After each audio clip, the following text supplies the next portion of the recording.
Hey, everybody, welcome back. This is Words number 28 with me, Emily, and Danny's on the other side of the screen. And for the first time, I have absolutely no idea at all what we're going to talk about. So either it'll be an amazing, awesome, crazy good show, or for the first time in history, two loudmouth Jewish girls will get together and have nothing to talk about. So well, we might go down in the history books, right? So there we go. All right, what's going on, man? How are you? I'm good. Like you, I have no idea what we're going to talk about. I'm excited to see where you're going to lead us. I don't know. Well, first, the only thing that was said before we pushed the button for you guys, because we know you guys like the pre-show, was that I was complimenting Dani on her new dress. And I was like, oh, it looks like a leotard that I used to have. She was like, yeah, is it the one that Amy Richet's mom made? I had that one too. So yeah, Dani is wearing her old leotard, and she looks very pretty. And I just did about a 2.5 hour show with Mark Devlin. So I just like hopped off and had a little snack and came back. And That's great. I love Mark Devlin. What'd you guys talk about? We talked about, so he has a book that he wrote called The Cause and the Cure. That's a novel. Like all of his other books are nonfiction, and he wrote it and like hasn't really been able to promote it much this year because it like came out right when the beginning when all this stuff started happening. And he usually goes on book tours and does that kind of stuff.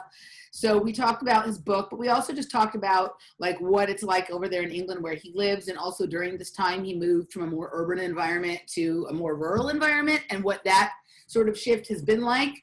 So we talked about that in the first hour, and then in the patrons hour, we talked about the dance music scene because that's kind of how he and I met. He was sort of interested in my experiences in the dance music scene. I was in his second book, and so we talked about some of our observations of the behavior of both like the DJs, like the famous DJs, and then the communities around dance music during this time, and how even people who we were really sure were like in on it, maybe they're just under the same mind control as everybody else because of some of the things we've watched with their behavior right during this time, that like the mind control is vast, and even people who appear to be insiders maybe aren't as insider as they thought they were, and they're being they're being subjected to the same loss of their livelihood and things like that people who are on the outside are sure that they're being subjected to. So it was kind of interesting, a little bit different perspective than I can usually, because we both know a lot about it. It was kind of cool. Like last week, Masaki, who's on my show frequently, he's also a DJ. So I've been kind of doing first hours on other stuff, and then with people who are into dance music, kind of digging into it, because I think it's one of the most interesting sort of insulated cultures to observe during this time, because they are just gone, dude. Like, I'm excited for you to come here because I have a friend here. She's born and raised in Santa Fe, and she has a couple forward-facing businesses. She has a cafe, and she also is a healer. So we speak in private because we're on the same page as far as our ideas about politics and culture. But she's also really big dance music scene. And like you, I kind of only tap into it through her and through you. And it's interesting to see like the heartbreaking disappointment and what's going on in the community and how many people don't really get it. And it's also interesting to hear her take on Biden and her frustration in seeing people in that community supporting Biden. Well, that's what I was just talking about with Mark, because Joe Biden is actually the person who authored the RAVE Act, which shut down parties many years ago. And the way he got that bill through was by attaching it to the Amber Alert, which is also connects to pedophilia, and that the person who was doing a lot of who's like on the board at Amber Alert was a child trafficker, right? Like, and so people don't know, either they don't know or they don't care. Either one is not okay. But it's so interesting that like we're in this time where like people are in every possible way, like rooting for their own demise, whether they know it or not. Yeah, it's really crazy. Like I understand if people aren't down with Trump, that completely makes sense. But it's weird to see people so effortlessly flip to being excited about Biden. It's just a disconnect. And I feel like we're losing our inability to hold paradox or to hold, both sides that don't line up. And whenever I run into someone or come across someone who claims to be so excited about Biden, I ask, great, which of his policies are you most excited about? What about his vision? And there's no answer. It's just this weird, like, false dichotomy that if you hate Orange Man, then you must love this guy. Right. So this was actually like, so I think a couple of things there. So what the thing what you talk about, the paradox, is that what we've lost is intelligence, because the definition of intelligence is the ability to hold two opposing ideas in your mind at the same time without being committed to either one of them, right? Exactly. So that's gone. But I visited with my dad last week for the first time in about 6 weeks, because he was scared of me because I had been to Arizona in June, and that's a hot spot. And so Did your dad wear a mask when you see him? yeah, I have to wear a mask when I see him. He's the only person that I will do that for. Because he has had, so if you, whatever your beliefs about the virus, he's actually a person who could be, if there's a thing, susceptible, because he had pneumonia twice in the last couple of years. He's diabetic and he's had heart surgery. So he has all of the markers. So, and he's my father and I love him. So I totally get it. And I respect people who are legit high risk. Like, I totally honor that. But if he's wearing a mask, does he expect your supersonic saliva to like shoot through his mask and down his throat? Yeah. So he's under the total, I think it's really more, and I'm not saying this to be obnoxious, but I think his girlfriend is like over. I think if it was 2 years ago, we'd still be living together, right? And we'd be in the same place, and he'd be wanting me to go to work and right? So I think she's I don't want to say that that's not fair. She loves him. And so I don't want to say she's overly cautious about his health, but I think it borders on paranoia there. I'm sure it's just an exercise of the fact that she loves him. But yeah, they really have been buying all the mind control about the masks, right? Like, they can't, it's the piece that I don't get. Like, I don't mean to belabor it, but I understand there's a segment of society who believes in the mainstream media and they do what they say, but I don't understand how it dismantles their intellectual understanding of the laws of physics. Right. I don't really get where that breakdown fits in to the narrative. So I think that I think it's probably a side effect of long-term mind control. Okay. Right. So that actually makes sense. Yeah, so I think that and I think every single day that they stay locked in their house watching CNN lie to them, right? Like, it further, that muscle, it's just like anything. If the questioning muscle doesn't get flexed, right? And I think everybody has just been sedated on nonsense for so long that now when you really need the ability to think, it's not just that you won't, it's that you can't. I think I'm actually starting to have compassion with Mark, we were just talking about someone who, I've always kind of viewed as well, not always. At one point that I appreciated him, and then I kind of came to recognize the person as maybe a bad actor. But in hindsight, watching the behavior during this period of time, just a dude like everyone else, right? Just has fallen prey to the same mind control, and is unable to to think, right? So I think the same thing. Instead of being mad at people for being willing dupes at this point, they can't think. They can't. Their brain isn't working. A lot of them have been wearing masks, so they don't have oxygen to their brain now. They've been inside. They haven't been in the sun. They haven't had social contact. There's a reason why humans need to touch other people. And maybe it doesn't make a direct connection that if you stop having human contact, you lose your ability to think. But look how many people go crazy when they're in isolation in prison. They're not just going crazy because they're a criminal. It's because of the isolation and the conditions, no natural sunlight, right? All of that kind of stuff. Right. So, maybe that not unchallenging of your immune system and your gut biome and all that kind of stuff also affects the brain's ability to react to stimulus in the same way, or whatever it is. I don't know. But so I think there's some of that. But we had a really nice visit. And I think there has been a formalization. It's been very challenging for me during this time with my family. Right. But at least with my dad, we've actually gotten along really well. And I think there's been a kind of formalization of the fact that we just don't see the world the same anymore, but there's maybe a little bit more of a mutual respect for each other developing, in that it's his life and he's entitled to think that, but he's granting me the same respect, and he'll still argue his points. But we actually had interesting conversation that didn't end in an argument or fighting. And we went through a lot of these topics in the news. I went through this whole thing with Joe Biden. Let's start there, right? Because we were just talking about it. My question to him was, I have no problem with the fact that you have no love for Trump. I don't either. But I don't understand how Trump being bad translates into wanting to elect a person who is let's put everything else aside. Let's put aside all of the corrupt things he's done. Let's put aside that he sniffs little girls. Let's put aside even that he has dementia. Even before any of those things, he's not an impressive person. He's not impressive, right? In any way. Like Barack Obama was impressive when he spoke, like, you know, like it was easy to get taken. Actor. Barack Obama is a good actor. Right. Joe Biden is not a good actor. But Barack Obama is intelligent, right? Like he's articulate, all that kind of stuff. I don't know that he's intelligent. I know that he plays articulate very well. He's more intelligent than the average person is, what the intelligence the average person is displaying these days. So in that, yes, for your and my idea of what we would like intelligent to be, maybe not. But in general, Biden has never been that. He was plagiarizing speeches in the 80s because he couldn't come up with his own, right? And so he's never been impressive. Like he's not. That's the fact that he's white, dude. He's exactly what the left vilifies the mostest out of all the people they were. I mean, and we know he's not going to ultimately be the dude who runs, but just playing the game right now, I find it hilarious that they're backing an old white dude. Well, but just that they would think of like somehow that someone who's that unimpressive, like that, this is who they're like reality is about to crumble because of Donald Trump destroyed reality and corruption started on January 2017. And the person who's going to usher us out of this terrible dystopian nightmare that we've been living in since the day he's elected is Joe Biden, right? Like he's just not impressive. Whatever you think of Trump, like, right? Like for the people who like what he does, he's impressive.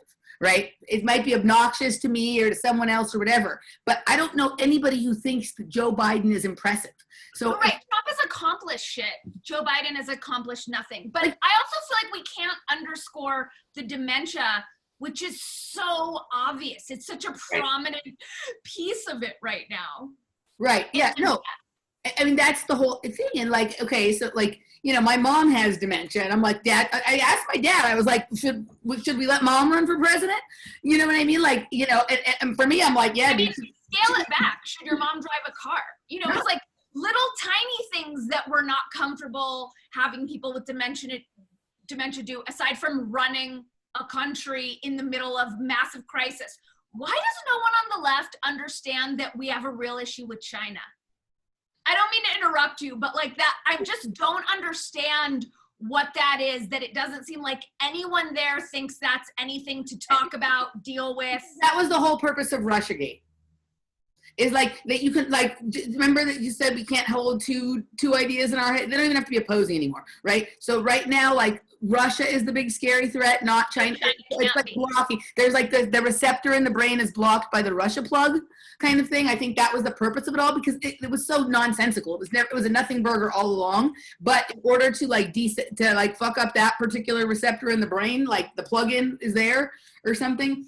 But here's the other thing. Like people, one of the things about Trump is, he's a womanizer, right? He's even said on tape, grab him by the pussy. Okay. But no, that was taken out of context. And if you look at what he actually said, he was not advocating. Right, but whatever it is, if that's your best argument, is that Trump is on tape saying, grab her by the pussy, right? Then Biden is on tape sniffing little girls, right? So the answer to womanizing can't be pedophilia. Right? So, I mean, literally sniffing and stroking and like in this weird way that it like is like actually really scary. It's not violent or anything like that. It's actually far more disturbing. You know, I mean, it's so weird. Not to mention that he was part of administration that right now is on trial for treason, right. Which is another thing that I guess it's another thing that we're not allowed to remember or hold. Like, the mainstream media is pretending that none of that's happening, and Biden was a very big part of that administration. And you hear the testimony of what he's being accused of, what he's witnessed, and I just don't understand when the Democrats like just abandoned all reason and critical thinking. I did ask my dad about, because one of the things that people on the left will always point out is how corrupt Trump is with his business dealings. And I said, well, okay, but like, how is the thing with Biden and his son and the $80,000 a month from Burisma? And all my dad says, you know, that was the stupidest thing he's ever done. But in this situation, everything is about in this situation, only in this situation is something like this, like, you know, that we have to do this. And the main reason, and this is the other argument, and this was interesting because actually I listened to, so you listened to Robert and I's. Let me set the stage first. My dad said, what's really important is the Supreme Court appointees, right? So we have to get someone who's, Joe Biden's going to surround himself with a cabinet of people that are sane, and we have to make sure that there's no more conservatives appointed to the Supreme Court. So that's always my dad's argument as to why you have to vote for the lesser of two Then evils. we pretend that Ruth Bader Ginsburg was not a eugenicist, Right. And didn't pass Roe versus Wade because she thought it was a good way of controlling the breeding habits of the lesser races. Right. Yes. And he actually acknowledged that there's problems with Ruth Bader Ginsburg, which I was surprised he acknowledged that. But for him, it's like that's the argument I've heard from him for my whole life, is that we always have to vote for the lesser of two evils because of the Supreme Court.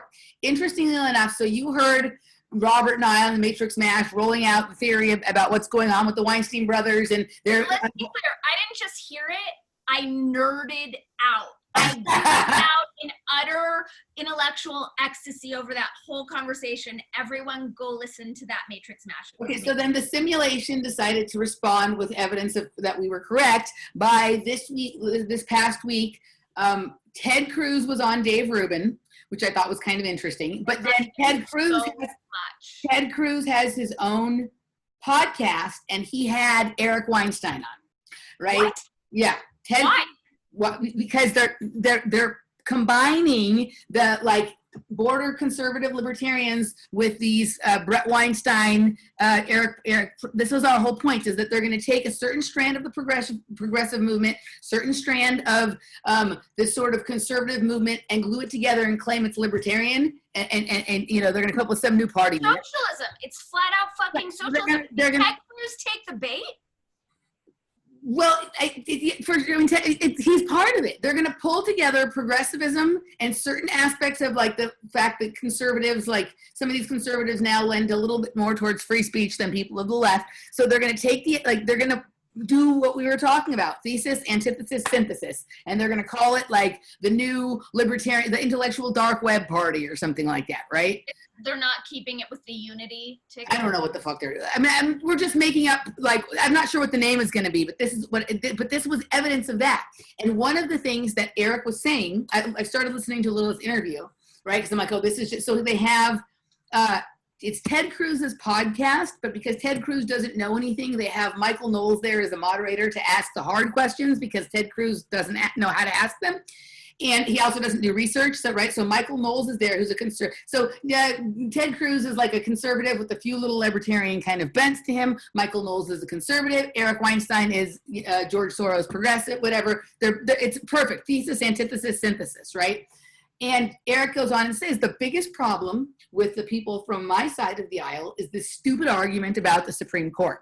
So he already knows that this argument is falling flat on the people of our generation who they're hoping to capture, right, in their movement. So I thought it was astute of him to address that.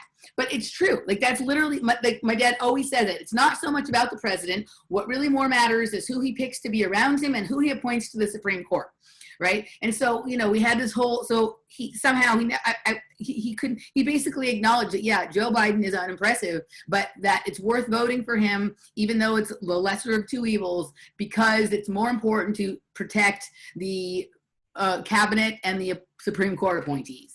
It just doesn't, it just makes no sense. It's just mediocrity. The lesser of two evils and the voting in defense out of fear of what can be the whole reason why we're in this pathetic, nonsensical mess. Yep. Because people have forgotten to have a vision and get excited about something, and the fact that we can co-create our country how we want. They always default in fear and then play defense. Play safe. It's always about playing everything safe. Yes, it's gross. It's boring. Really boring. So we went through that, and we went through a list that the African American Museum at the Smithsonian Institute put out about all the things that are white supremacist in nature, like being on time and hard work and all that. Talk about how that term has been completely co-opted. It's weird how that has become standard lexicon. It's just there all the time. When I think of white supremacists, I think of KKK members, people who are in a group that is devoted to this ideal of white supremacy, not something that could, if I say something that could be misconstrued as racially insensitive, these days in 2020, I'm a white supremacist now. I just want to call it out because it's bullshit how these words are being co-opted. Well, it's interesting. Like, also, I didn't get a chance to read it yet, but I opened an article that, like, Rutgers had put forward some policy that actually ended up angering Black people because this is actually racist, right? The idea that Black families don't want their children to work hard, right, or that they're not capable of being places on time or doing it. They're not capable. Right. It's real. That's the, like, I have not.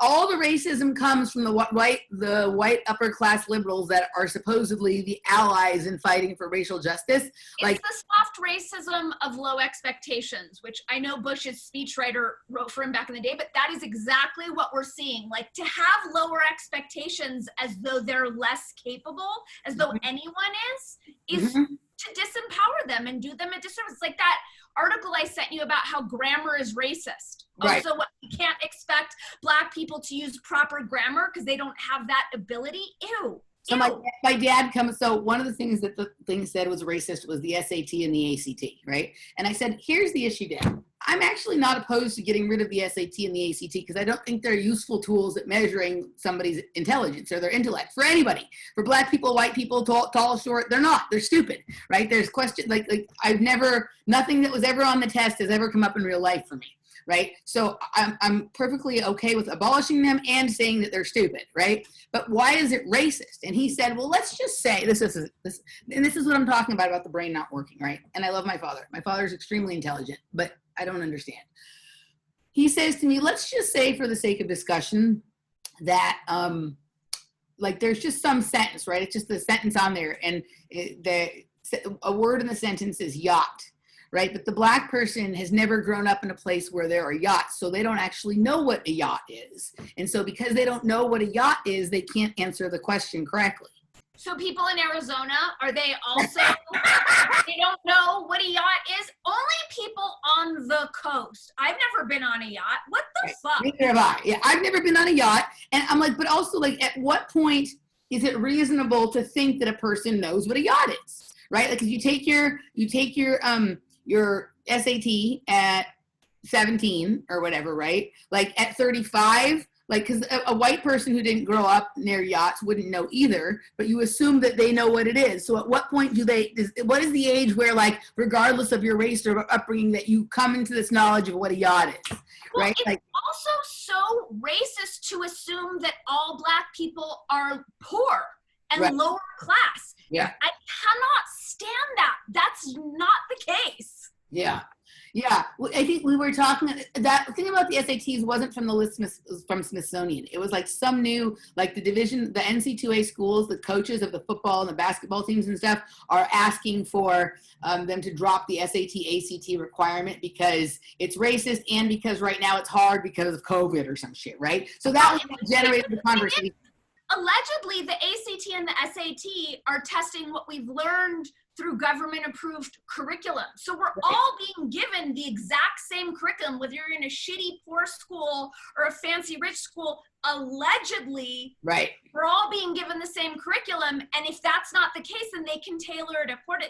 I just can't go this far backwards on the race question. It's Olivia not agrees. Olivia agrees. She just came roaring through with the giant. Yeah. Thank you, Olivia. You know, my mom's cat used to. She had a cat named Olivia. Okay, so this one of the big evidences for me that we're like the simulation is tightening is that every person I've met in the last month has a cat or a dog named either Olive or Olivia, and we call her Olive, right? Like even when we were on vacation in Arizona, I would go into a store. The store would have a dog there. Oh, that's Olive, right? Like everyone. Fucking Michael Wan's cat's name is Olive. Everyone I've met, their animals' names are Olive or Olivia. Well, what's weird is that I've heard you mention Olivia before, but it wasn't until this moment that I remembered that my mom had a cat named Olivia. And this is kind of a meandering, I don't even really know what we're talking about, but in terms of the simulation going whack job this week, I remember I sent you that text, the documentary that I've been working on. The director sent me a text saying, hey, which documents that predict the situation we're in now do you feel like are the most important to include in the film? So I mentioned Lockstep, but I also referenced that 2001 NASA document that you and I had talked about in a much earlier show a couple years ago. So I dug through our emails, found the link to that, and sent it to him. And then weirdly, I was listening to the new Dollar Vigilante, Jeff Berwick, and he referenced that exact NASA document. And he said, I don't have a link to it, so if anyone knows what I'm talking about. And I just thought, that is so weird. This must be my personal simulation, because no one even knows about this document. It was just kind of a bizarre. Everything is like that right now. Like the manifestation is incredibly quick right now, right? And so like literally it's, if you talk about something in the morning, it will show up in the afternoon in some way. So it's understanding A, what the mechanism is by which it's happening, and B, if we know that if we talk about something in the morning, it's going to show up in the afternoon, what are we going to talk about? Wonderful things. Right, but like fun, exciting, high vibe things. Obviously, like it's important as we're figuring it out to test it with, like, so I've had things happen with peacocks and grilled cheese sandwiches and things that don't actually matter, but it's kind of good, right? Because if we're dealing with something that is actually like super important and we don't quite understand the mechanism yet by which it happens, things could go terribly wrong. But this is like just yesterday, I was telling, do you remember that author who had a couple of really good books like in the early 2000s, and they even made a movie? His name was Augustin Burroughs. He wrote that book, Running with Scissors. I know his agent, and I have like kind of a through line with him. And I went to one of his readings when I was in Seattle last year. I know Augustin Burroughs. So I was telling Laura about him and about something that was really funny in one of his books, right? And so I've never mentioned Augustin Burroughs to her before. We've never talked about that. We're over to a friend's house for dinner last night, and the person says, oh, I just got back from Marblehead, Massachusetts, which is where Augustin Burroughs is from, and his book is largely set, like his most famous book is largely set in Marblehead. I haven't heard anybody say Marblehead, Massachusetts in 20 years. How is it that on the same day that I told Laura about Augustin Burroughs, who she'd never heard of, right, like that he says Marblehead, Massachusetts, everything is like that right now. Like the other day, like Laura noticed that the little street my mom lives on, like, you know, everything is like that right now. She lives in my mom lives in a condo complex. So like they have their like little private name streets inside the condo complex, and the one in front of where she lives is Stravinsky. And Laura said something about it, right? And then like literally 3 other times that day, Igor Stravinsky came up when neither one of us had said or heard the word Stravinsky for the previous 20 years. Right? Like everything is like that right now. So like there's like, and I actually think this is part of what all of this nonsense with the virus and the mask wearing, and particularly with the arguing about it, is to draw our attention to those particular things. Because right now, reality is very moldable, changeable, flexible, speak things into existence and whatever. So they don't want people to have access to that wide open field. They want everybody focused on this little corner over here. Like, they want everybody staring at the car accident. Right? And nobody just saying, hey, the road over there is open. Let's just get there quickly. Right? And so that's what part of this stuff is, that everything is so synchronistic right now and so like easy to sort of bring into like manifestation is really possible right now. But there, like, so I think we really need to start paying attention to what is the mechanism? Like, how is it? Like, is it how you talk about something? Is it just, does it have to be mentioned in offhand if you're doing something intentionally? Does that affect its ability to be manifested? So in that case, like, how do we start to train our mind to focus on certain things but keep other things in the periphery? So that, you know, it's all sorts of weird stuff. But how did we get into this? Oh, Olivia, the cats. Everything is like that right now. Yeah. And the Jeff Berwick thing. Everything will feed back to you the idea you were thinking of this morning. Everything will feed that back to you. Yeah, it's interesting. I mean, as far as the mechanisms, they're the same mechanisms of manifestation that always apply. They're just amped up and accelerated right now. And I've noticed, like last week, I had been involved in in a couple different groups in Santa Fe to fight this, and I was speaking at city council meetings, and it kind of hit me all at once, where I was like, no, I need to get out of all of this, because I'm giving my attention to the construct that is the matrix, and I'm ratifying it, and I'm letting myself be swayed by this giant psyop, and it's not where I want to put my attention. And I talked to a few different people who all had the same thing last week. It came on so fast where it was like, no, pull your attention out of this immediately. Yeah, like, and go ahead. No, go ahead. What if it's like this? What if there's a time period, say from now till the end of the year, right? Or the end of the summer, or the end of whatever it is, right? That like reality is very changeable right now. right? And so it's super important to keep to keep people during, maybe it won't always be like that, or maybe it'll always be like to some degree, but for some reason right now, either because of like the magnetosphere or the way the planets are, or some like thing we're going through, like, you know, just like, you know how like some days you had a good workout for some reason. It was like, boy, my body feels great today. You could do skills you couldn't do. Like there's something in the air or the environment right now that makes things able to happen easier. It's not so hard. So they have to keep everybody distracted on a completely low frequency kind of thing, because otherwise everyone's just going to be making what they want right now and they'll lose all control of everything. So that's why it just keeps getting increasingly stupid to keep people watching the car accident on the side of the road. Right. And maybe like when whatever this time period is passes, then like, oh, you know, they can lift this, or go back to some odds never going back to normal, but it won't be quite so crazy because this tremendous period of maybe they knew they were up Schitt's Creek because this was a really great year for manifestation. So they had to create something that would just capture everyone's attention. And that's why I understand and respect and that, like, hey, like there's things going on that we shouldn't allow to happen, right? But what if they know the people with the most manifestation power will squirt all their energy fighting the mask thing and not be over here like creating everything else that is about reality that they would really like, and then their opportunity closes. So we have to be very careful, and I think that people just need to ask themselves this question: is this what I'm here to do? And if this is the purpose of the lifetime for you to like resist an oncoming tyranny, or to like, you know, fight the mask fight, then I think you should do it. I will support you doing it in a smart and clever way and whatever. But it's very clear to me that that is not what I'm here to do. I'm here to open metaphysical gateways to other worlds. And so while everybody's doing that, I'm going to go do something else, you know, or whatever it is, right? Like that is not what I'm here for. And so even today I was listening to Sonia Barrett interviewed that lady from the Can I jump in real quick before you jump in, Sonia Barrett? Because I just want to acknowledge that I believe what you're saying is true, except I don't think it's a temporary portal. I think this is how it is now. I think that we are shifting into fifth dimensional reality, into a much easier, quicker, more immediate manifestation that I don't think it's going away. I think this is how it is. And I agree with you. It's time for all of us who know that we're here to anchor new light codes, to bring something different, to just let it all go. And where I'm at with it is we've already won. Like, it's just playing out more slowly in 3D. And I don't really need to get hung up with how it figures itself out. I just am choosing to align with what's exciting for me to align with. And life for the past week since I've made this decision is way more fun, way more synchronistic, way more uplifted. So I just want to acknowledge what you're saying is true, but I don't think it's temporary. I don't think this portal is going to close. I think this is how it's going to be, and it's just going to get more so.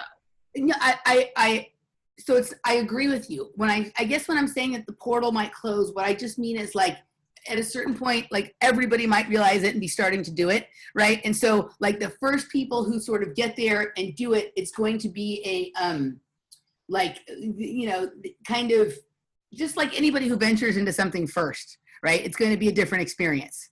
Then once everybody's doing it and there becomes like, you know, like everything will always become formalized at a certain point. And the magic happens like in the early days when something is informal and like a little messy and you're like figuring out how it's done, right? Like that's the magic of the time. I agree with you. We're moving into a place of more instant manifestation all the time, right? But I think that like there's just a wide open canvas right now. And like later there may be more people who realize that there's a wall, you know, something to paint on, and they're over there trying to do it too. So like run the open field right now, right? And, you know, even for people who've decided that, no, this is what I'm here to do in this lifetime, is to like take this stand and to speak truth to power, or to, you know, try and convince someone to wake up or whatever. Like the people who are doing it in a meaningful way, like, so I just listened to Sonia interviewing that woman. I think her name is Peggy. She's from like the healthyamerican.org.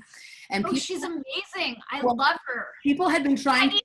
I think. Yeah. People had been trying to share her information with me for a long time, and I was just kind of like, it's like resistance stuff. I'm just not interested. Like, I'm just not. It's a waste of time.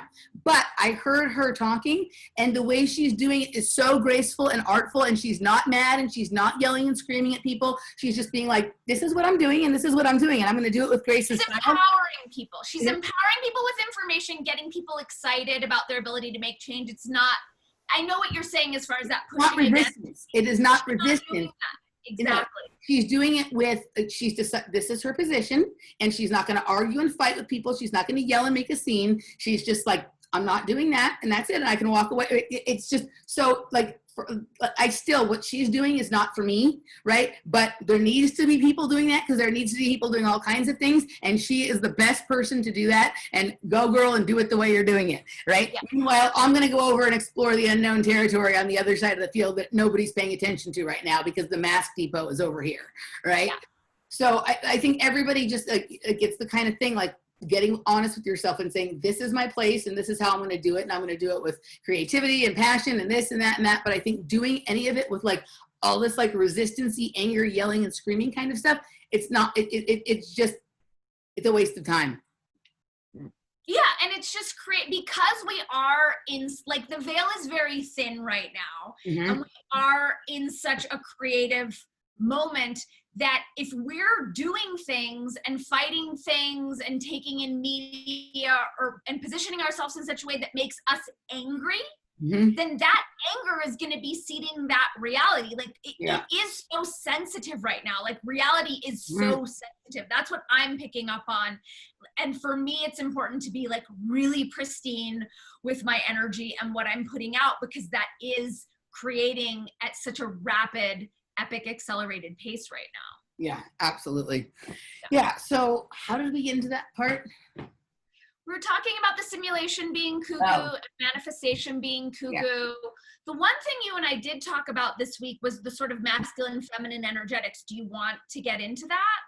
Well, sure. Like, I mean, you had an interesting point, and then I just thought it was interesting you brought it up because of what I had learned the week before. But why don't you go ahead and kind of tell people what you were telling me about?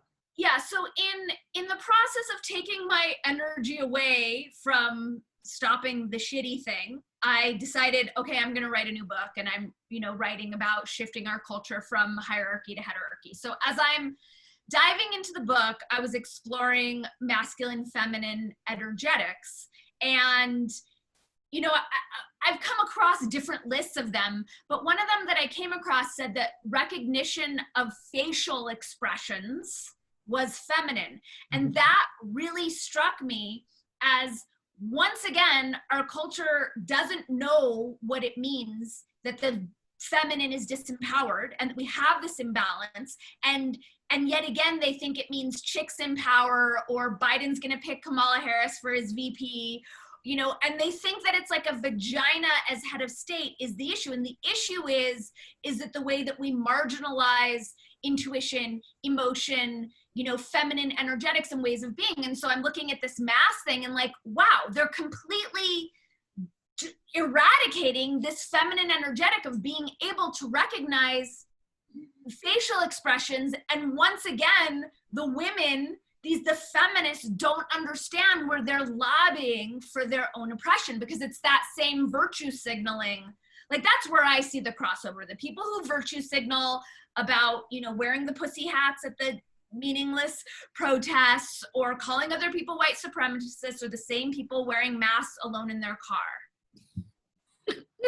Yeah, absolutely. And I guess for me, it just I'd had an interesting, I've talked about it on a couple different things, but this biogeometry thing with Ibrahim Karim, and he talked about like where we're at right now is like he started back from ancient Egypt and kind of worked forward, but where we're at right now is like the furthest logical expression of the bifurcation of the mind. And basically what's happened is that left brain analysis tools have been applied to right brain content and have completely gotten to the place where the analysis tools are now becoming the content. They have so overtaken that brain. Right. Okay, so that is so mind-blowing. Can you give me like a practical example of that? Okay, so what he was talking about before was like when the brain was like unified, right? Like when we all just lived with all the realities around us, right? So there was all these like energies and like things of nature, right? That were like different, but they were part of the whole nature of things. It was like an environment you lived in, right?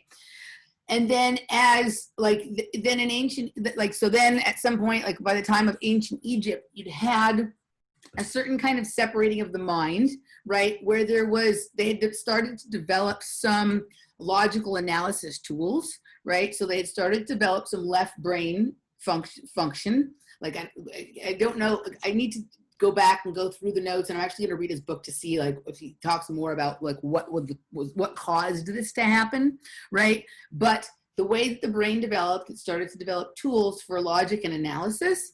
And in the beginning, it was just applying those tools gently to the right brain content. So the right brain content was in touch with nature. All that meant lights, colors, sound, energies, frequencies. And that's where you start to have like, because the ego more exists in the right brain, right? Wielding these tools, you have like all of a sudden this idea of like gods, which were really just a personification of an energy, right? And then now you have that all the way down to like aliens, right? Like if something is so different, it makes us feel so uncomfortable, it must be other, it's an alien, right? And so like the more they applied these tools, the more like the more the split went on, the more tools were developed, the more things that they were applied to, whether it was appropriate to, right? So one would think like, you know, like logic and analysis, like, you know, it's a hard thing to say, like, should you only apply that to things that should be looked at logically and analytically? And I think this goes to the male and female thing, right? So you're using like a more masculine way of thinking about feminine content to the point that it's not feminine content anymore. At this point, it's basically masculine content. Yeah, what's coming to mind for me are artist statements. Like when you go to an art show, and if it needs some like long, complicated explanation with multiple paragraphs for me to get the art, then I don't think the art is very successful. Art is much more intuitive and right brain. So that's what I got from you explaining that. Yes. And so I think what we're living right now is like, and this would be the whole point. I think this would explain things like all the critical theory and all the like, you know, women's studies and gender studies and stuff like that, right? It's like taking a small amount of left-brained content and applying right brain content and applying all these tools of analysis to the point where like you've ruined the whatever that was. It's not even that anymore. It's just now also tools. So now the stuff that used to be right brain content are just now also tools to use to oppress the people that you were supposed. It's just it doesn't even make it. Just everything becomes a logic tool. So that takes us from a place of recognizing danger based on like our own perception of somebody's facial expressions to we need to have a tool to analyze the person's facial biometrics, right? Like, you know what I mean? And this new biometric stuff you can have a mask on and it can still do it, right? So we're actually removing the content to be analyzed and just playing with the tools. It's right. Just like banging the tools on stuff for the sake of banging the tools on it. Yeah. Mm-hmm. Yeah, sounds about right. I mean, it's crazy in that how ass backwards it is, because we have seen the resurgence of this like crazy neo-feminist movement in the past few years, and yet what we're seeing is like an obliteration of the feminine in our culture. Not feminine chicks, but feminine in like being able to gauge people's facial expressions when having a conversation. Now that is something that is being put out and being replaced with this like left brain AI analysis machine. Like it's so ridiculous. Well, this goes to everything. This goes to the digitalization of music and art and all of this kind of, right? Everything has like a tool of technology or logical analysis applied to something that used to be a feeling thing or a creative thing or an emotion thing. And now it's just like, you know, its own new kind of widget as well. Right? Kind of thing. Like it's very, like everything's an app, right? Like you don't need to have emotions anymore. You have an app to analyze the things that you used to. That's what emojis are. Yeah. Yeah. So yeah, no, totally. So yeah, so that was interesting. You also, and I didn't have I didn't have a chance to go look it up, but you had told me that you did this interesting thing where you looked up the Wikipedia definition of pseudoscience. Yeah, I don't know if this is something that you and I had talked about before, but I had, like, a couple years ago, I was looking up astrology on Wikipedia, and the whole entry was just discounting it and calling it a pseudoscience. And I thought, I don't get it. If this is open source user generated, then why would an editor who doesn't believe in astrology waste their time writing the astrology entry? Like, I would think that we would write about things that we're passionate about. So then I just kind of started noticing the mention of pseudoscience across Wikipedia. So I ended up doing a search for Wikipedia and pseudoscience, and the list is hilarious. It's every, like, natural wellness tool that you would want, every, like, nutritional paradigm that you and I are into, any cool metaphysical thing. It's fascinating. At this point, it's like, in the same way that Adam Curry said that anyone on Twitter who has a blue check mark, I know that they're full of shit. And in the same way right now, we know that if your YouTube channel is being censored, it's because you're speaking truth. Same way as, like, when I get a notice from, like, an Instagram fact checker saying independent fact checkers have deemed this post false, I know that it's true. So when Wikipedia deems something a pseudoscience, we know that it's a superhero tool that we really want to look into. But this also, so what it sounds like is anything that has any connection at all anymore with right brain content or right brain origin, that's all pseudoscience. So we are completely in the board, right? So, like, you know, and with you, I get to do this a lot less than with the other people I do shows with, but I'll take the chance to do it. That's completely what the observers were in Fringe. They were they had, you know, like, they were humans in the future that had lost any access to the left brain. The entire brain had been engulfed by right brain activity.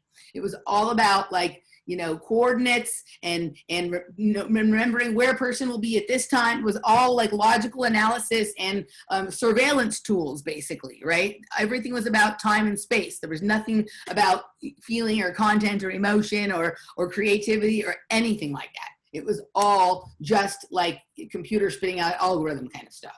Exactly. So that's what it is. And I love that you made the connection and tied it into the masculine feminine conversation we were just having. It's also, I think, key to remember, like, Wikipedia takes probably billions of dollars a year in donations from Pfizer, Deutsche Bank, Goldman Sachs, Coca-Cola. So you got to wonder, like, why are all these companies giving so much money to an open source online encyclopedia? Because they say aspartame poisoning is pseudoscience. That's not real, according to Wikipedia. Also, it's so funny, like, the things that are on their list. Energy isn't real. Fasting is a pseudoscience. EMDR, psychotherapy, the Dogons having discovered Sirius B, pseudoscience, because they're just, like, savages. It's just absurd.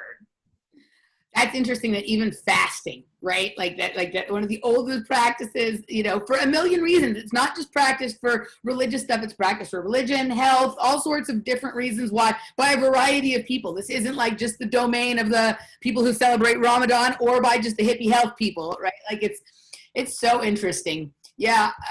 Wikipedia. I mean, like, this, what's hilarious to me is, like, how people can't even, like, edit the Wikipedia entry about themselves. They can't say anything about themselves, right?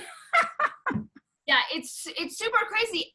And yet it's considered the #1 fact-checking site in the world. And even, I think his name's Larry Sanger, who co-founded it and left, and he's gone on record saying they're totally not neutral. I don't even know what they're doing over there.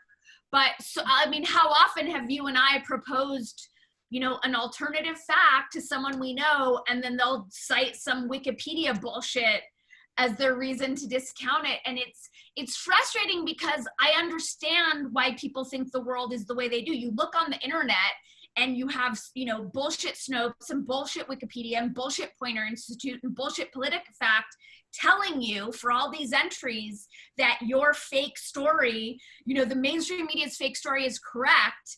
And it's, you know, it has created this bizarro barrier that we're all trying to navigate. So there was an interesting one a couple of weeks ago, like when we were in the midst of all this, you know, racial talk, slave reparations, all that kind of stuff.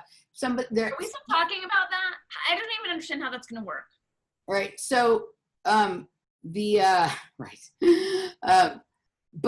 there was people who were saying, well, you know, it's not only Black people that have been slaves. There was like a large Irish slave population. It's right? Every culture on the planet, in every country in the planet, since the beginning of time, has been enslaved. So there was a certain set of research or articles that was being shared as proof that the Irish had slaves too, right? And so I guess at a certain point, maybe like there was some information that was being shared that was wrong, right? Okay, which I believe that. I think a lot of times whenever some of these things come up intentionally, like arguments that would support the fact that there are other slaves besides just Black slaves, they intentionally share misinformation about that so that to help in the discrediting process, right? So somebody challenged the person about who shared the thing that who shared that thing about the Irish, but they challenged them with articles from AP and Reuters saying, see, it's already been debunked.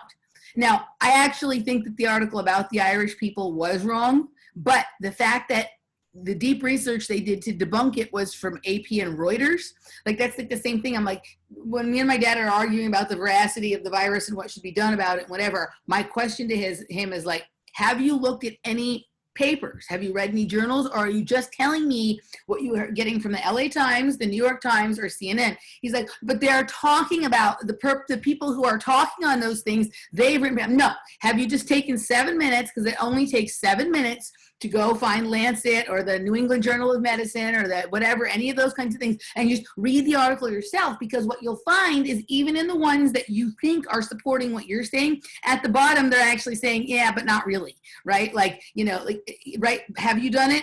Well, no, but the person who you're talking about from the article, they were on, no, CNN's only going to ask them about the part they want to ask them about, right? And it's just, I haven't ever met anybody who's able to counter somebody counter one of these things with a deeper researched truth, right? It's always just exactly.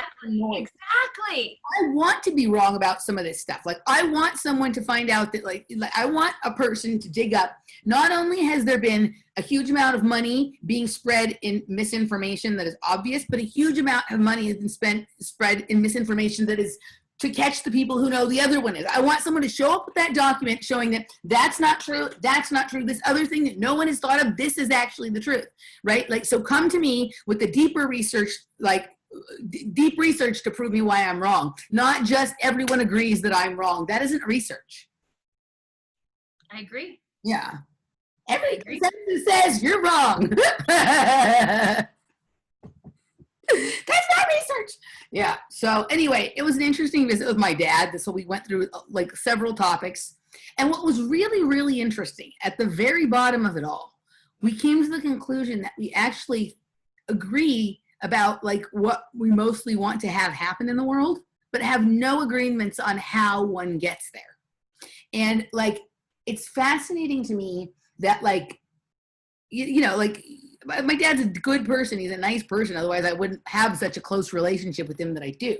But like, it is so just interesting to me how like generational mind control works, right? On a certain level. And then how is it that like two people like who have the same set of genetics, right? And even spent so much time together can look at the same set of information and get such opposing ideas about what it means and how like once analyzed it, like what you should do with that. It's just so fascinating to me. Like, you know, I don't like at the bottom of the whole thing, like the underlying like core principles we sort of agreed on, right? And it was just like, there's no common points in how we can get there together, right? So I think the world we want to end up in is very similar, but the path to get there is going to be so different that we may not even recognize each other by the time we get there, if we get there.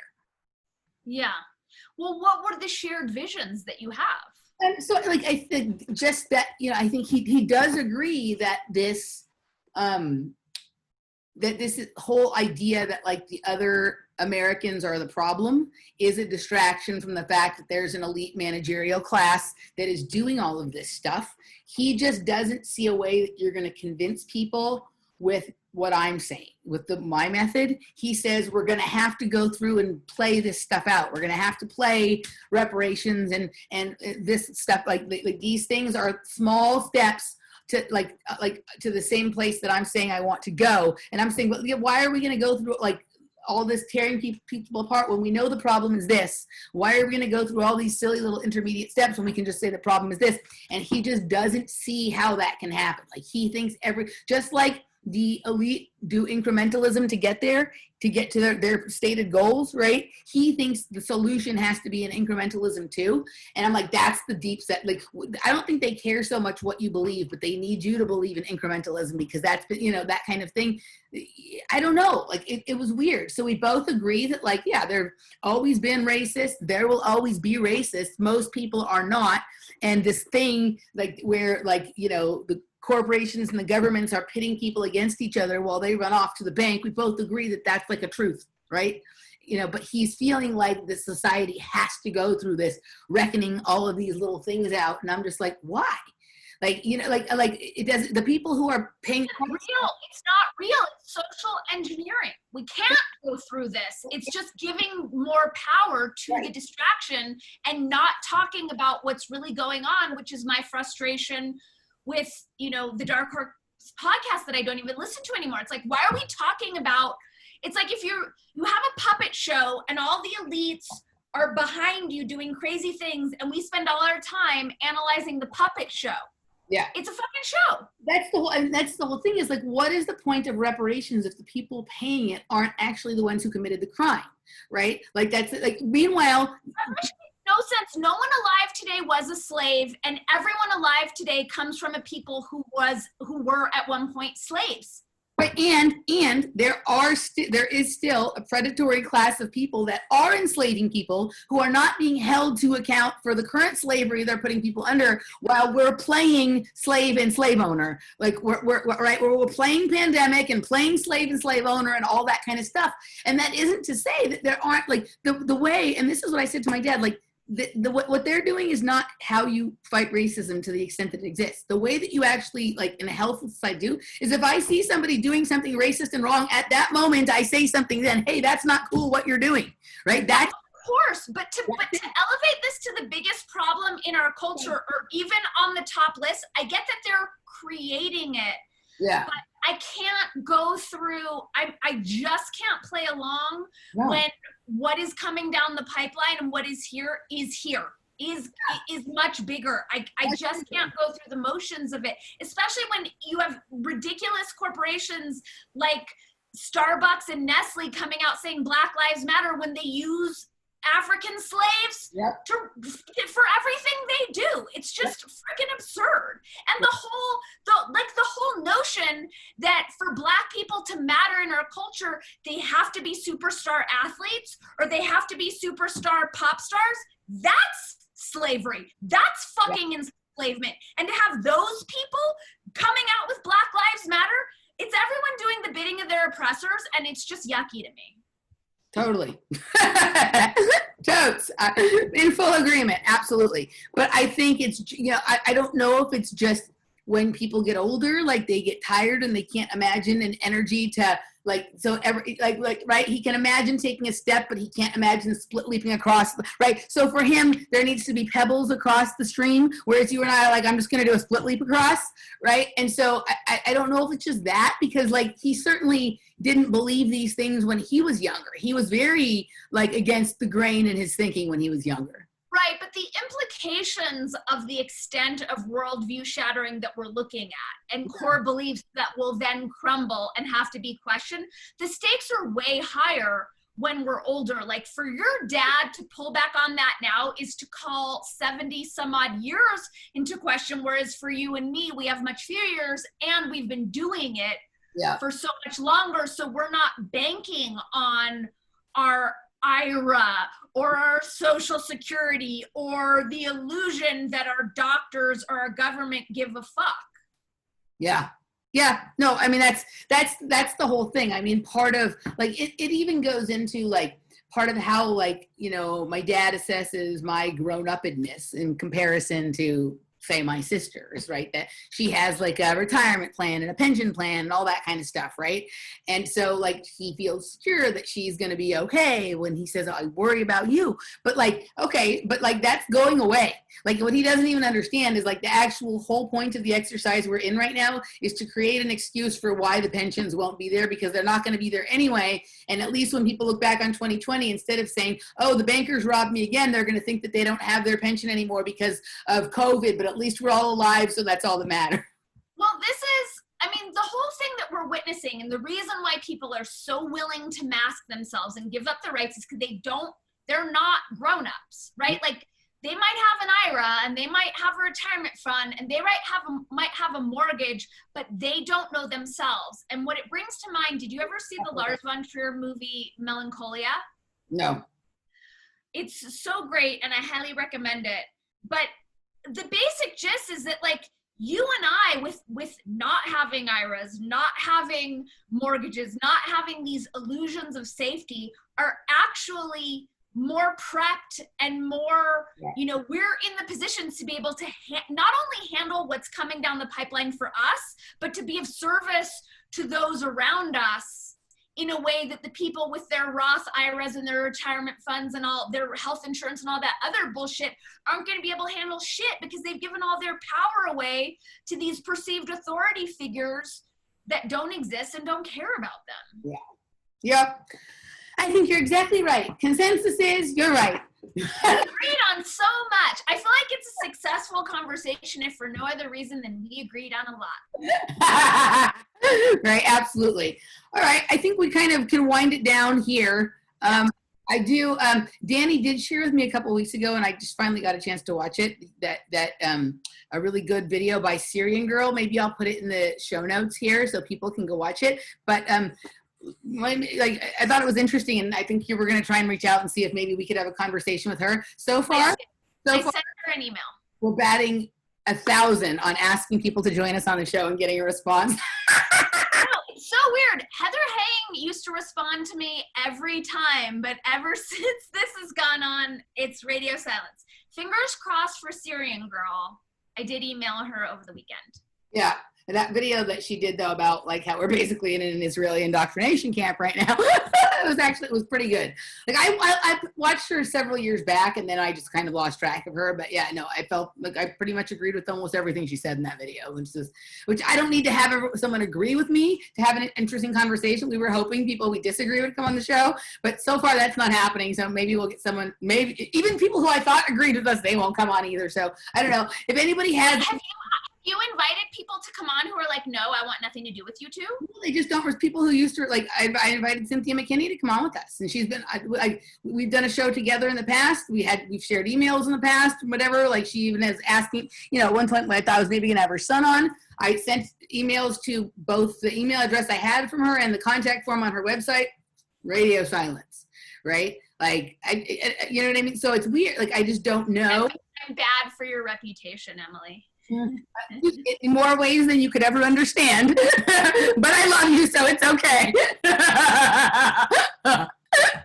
Anyway, but no, I mean, it's just what it speaks to is like people are actually like, unless it's in a totally coached environment, which I feel like the whole coming together of like Eric Weinstein and the people on the right is, unless it's in a totally coached, pre-programmed environment, people are at this point afraid to have conversations with people that they disagree with.